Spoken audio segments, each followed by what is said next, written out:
खास करके गरीब गुरबा जो सरकार चुनती है वो बहुत आशा लगा करके कि भाई हमें ये होगा वो होगा, लेकिन यहाँ तो चोर दरवाजे से धन तंत्र का उपयोग करके चोर दरवाजे से सरकार बनी है। वो उन लोग के खरे उतरने के बजाय उनको ही आज हत्या करने पर उतारू है। ऐसे में आज का धरना ध्वस्त कानून व्यवस्था, बढ़ती महंगाई, बेरोजगारी और भ्रष्टाचार।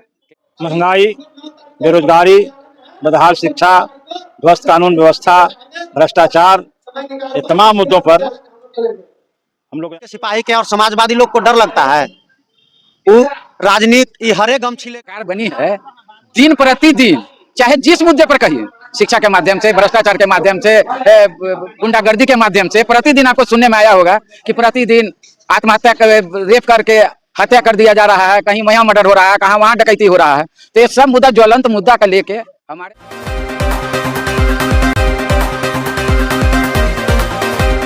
नमस्कार, मैं अभिषेक कुमार और आप देखना शुरू कर चुके हैं आपका अपना चैनल बीकेएम खबर। देखिए, अभी मेरी मौजूदगी जो है मसौढ़ी प्रखंड में, मेरी मौजूदगी अभी मसौढ़ी प्रखंड में है।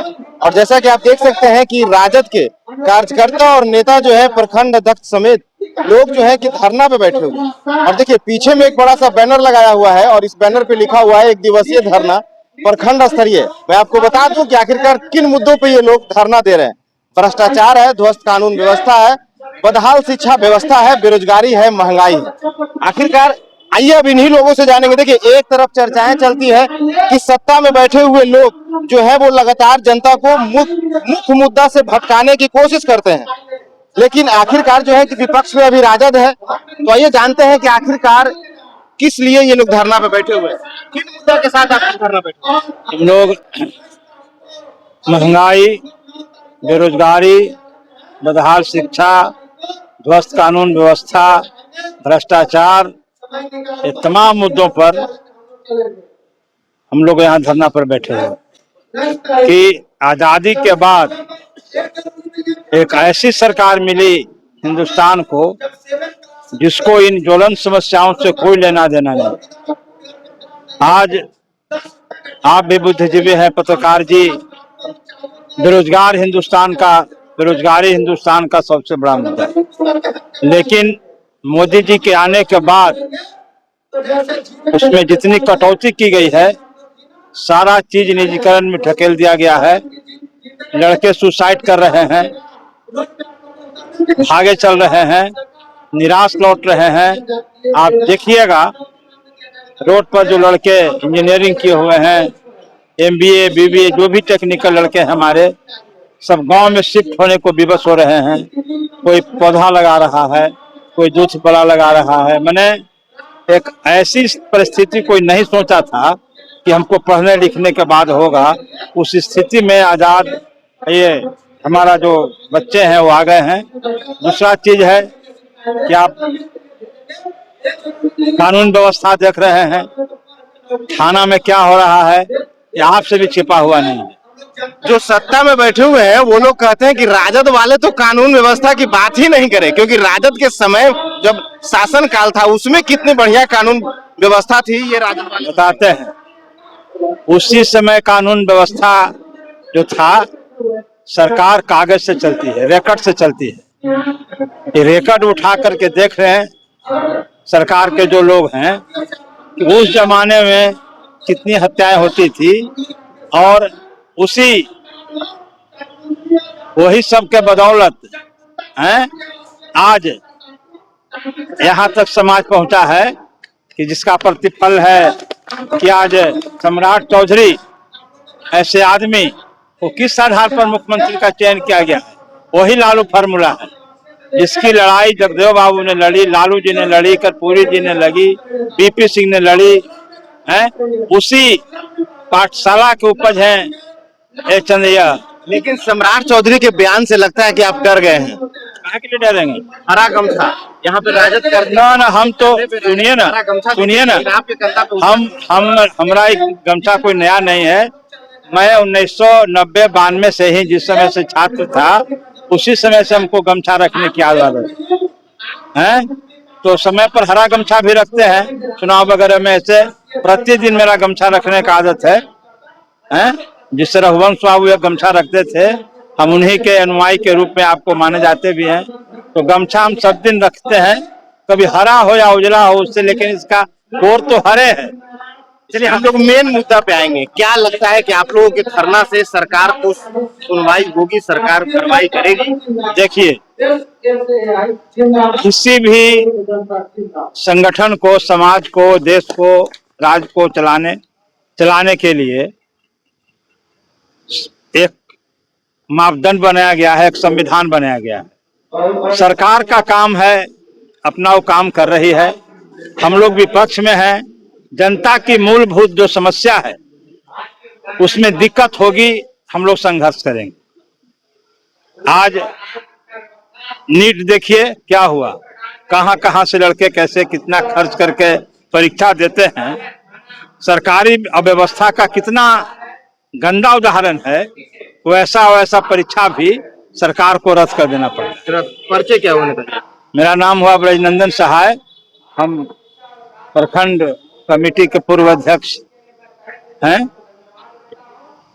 देखिए, राजद के कार्यकर्ता है सम्राट चौधरी कहे कि हरा गमछा वालों को पकड़ो, लेकिन ये राजद के कार्यकर्ता है। क्या जी डर नहीं लग रहा है?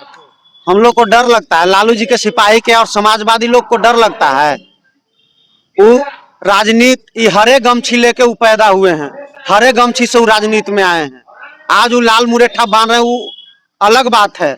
आज भी उनसे राजद कार्यकर्ता, राजद के सिपाहियों एवं समाजवादी लोग उनसे डरने वाले नहीं हैं, भाजपा से डरने वाले नहीं हैं, सम्राट चौधरी से नहीं डरने वाले हैं। हम लोग लड़ने वाले लोग हैं, हम लोग किसी से डरने वाले लोग नहीं हैं।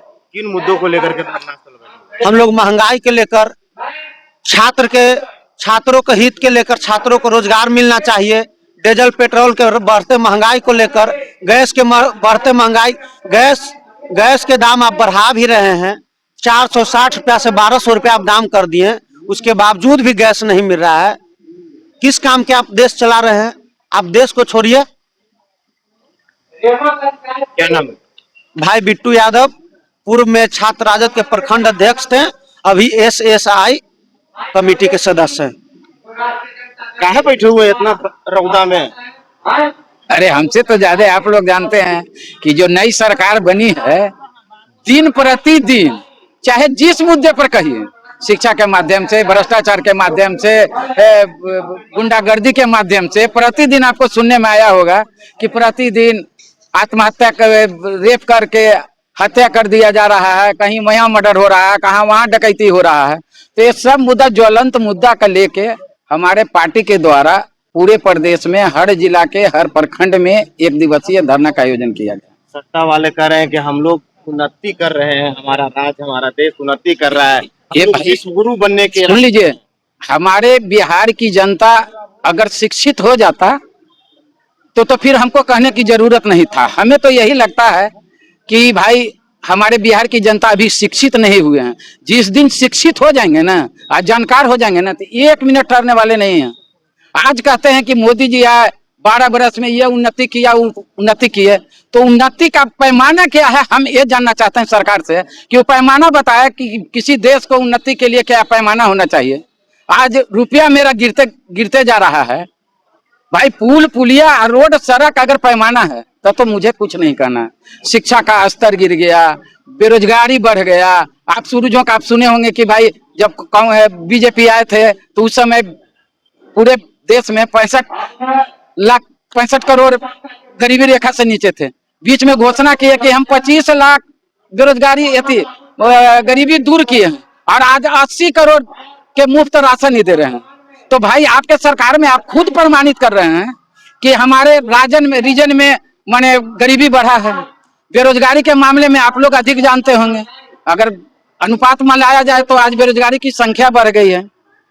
नीट छात्रा के साथ जो हुआ, तो हम ये आपके माध्यम से अभी हम लोग भाई कानून का सम्मान करते हैं, और किसी की जांच प्रक्रिया में कुछ समय लगता है। आज हमारे पार्टी के द्वारा अभी इस पर विशेष हम लोग कुछ धरना प्रदर्शन नहीं किए हैं। जहानाबाद नीट छात्रा के साथ SIT गठन किए, इनसे नहीं हुआ, CBI हुआ, और हम लोग 1 महीना का समय दे रहे हैं।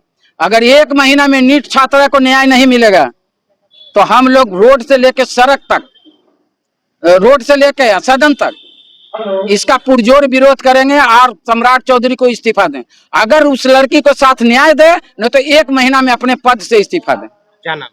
पलटन सिंह, राजद में। क्या कहेंगे, क्यों बैठे हुए हैं, क्यों बैठे हुए हैं? बैठे हुए हैं इतने न भ्रष्टाचार में लीन है, अफसरशाही इतना बढ़ गया है, कोई सुनने वाला नहीं है। एक कर्मचारी है, कर्मचारी भी जाएगा तो कहेगा कि सीओ भी जाइए, सीओ भी जाएगा तो रिजेक्ट करके भेज देगा डीसीआर के यहाँ। कुछ न कुछ इतने न नुक्स लगा देगा ना कि इन लोग के दौड़ते दौड़ते आदमी किसान थक जा रहा है, न खाद मिल रहा है, न बीज मिल रहा है। और एक स्मार्ट सिटी वाला ले लिया है जमीन, कुछ जमीन ले लिया है, उसका न बच्चे के शादी होगा, न लड़कन पढ़ेगा, बूढ़ा बुजुर्ग जो है से खाने के लिए पैसा नहीं है। कब तक ये सब ऐसे चलेगा? इसलिए हम बहुत विरोध करते हैं। यहाँ अफसरशाही बहुत ज्यादा है, न कर्मचारी फोन उठावेगा, न सीओ फोन उठावेगा। परिचय क्या आपका? राकेश कुमार। राकेश कुमार, क्या कहेंगे राकेश जी? आज पूरे बिहार प्रदेश के सभी प्रखंड मुख्यालयों पर राष्ट्रीय जनता दल के नेतृत्व में 1 दिवसीय धरना का आयोजन किया गया है। आज उसी क्रम में मसौरी में भी 1 दिवसीय धरना का आयोजन किया गया है। आज का जो मुख्य विषय है, इससे हम और आम आवाम, खास करके गरीब गुरबा जो सरकार चुनती है, वो बहुत आशा लगा करके कि भाई हमें ये होगा वो होगा, लेकिन यहाँ तो चोर दरवाजे से, धन तंत्र का उपयोग करके चोर दरवाजे से सरकार बनी है। वो उन लोग के खरे उतरने के बजाय उनको ही आज हत्या करने पर उतारू है। ऐसे में आज का धरना ध्वस्त कानून व्यवस्था, बढ़ती महंगाई, बेरोजगारी, भ्रष्टाचार के खिलाफ में किया जा रहा है। और हम सरकार को चुनौती देते इस धरना के माध्यम से, ये धरना एक आप लोग को संभलने का एथी दिया जा रहा है, नहीं तो आने वाला समय में धरना और प्रदर्शन और सड़क से सदन तक भी मजबूती के साथ राष्ट्रीय जनता दल और महागठबंधन के लोग आपको जो जिस प्रकार से आपने पूरे सिस्टम को हाईजैक कर लिया है, गरीब जनता, बेसहाय, दलित, पिछड़ा, किसी को कोई न्याय नहीं मिल रहा है। जो जहां जा रहा है उसको निराश होकर के लौटना पड़ता है। आने वाला समय में हम सब लोग मजबूती के साथ एक होकर करके धरना और प्रदर्शन के माध्यम से सड़क से सदन तक आप सरकार को घुटने टेकने का काम करेंगे और टेकना होगा। क्या नाम? राकेश कुमार, राजद प्रखंड अध्यक्ष मसौरी। चलिए, तो ये लोग जो थे कि राजद के नेता और कार्यकर्ता हैं, मसौरी प्रखंड में ये लोग बैठे हुए हैं और लगातार जो है कि सरकार के खिलाफ हल्ला बोल कर रहे हैं। जैसा कि भ्रष्टाचार, शिक्षा व्यवस्था को दुरुस्त करने के लिए, रोजगार को दुरुस्त करने के लिए, इन सभी मुद्दों को लेकर के आज ये मसौरी प्रखंड में बैठे हुए हैं। लेकिन इन लोगों से बातचीत भी किया और इन लोगों ने बेबाकी से अपनी बातों को रखा है। लेकिन अब देखना होगा कि आखिरकार क्या इन लोगों के धरना से सरकार के कानों पर जू रेंगती है? क्या सरकार शिक्षा व्यवस्था और भ्रष्टाचार से बिहार को और पूरे देश को मुक्त कराएगी? इन सभी सवालों के साथ आप छोड़े जाता हूं। अपनी राय कमेंट बॉक्स में जरूर दीजिएगा। बने रहिएगा बीकेएम खबर के साथ। जय हिंद, जय बिहार।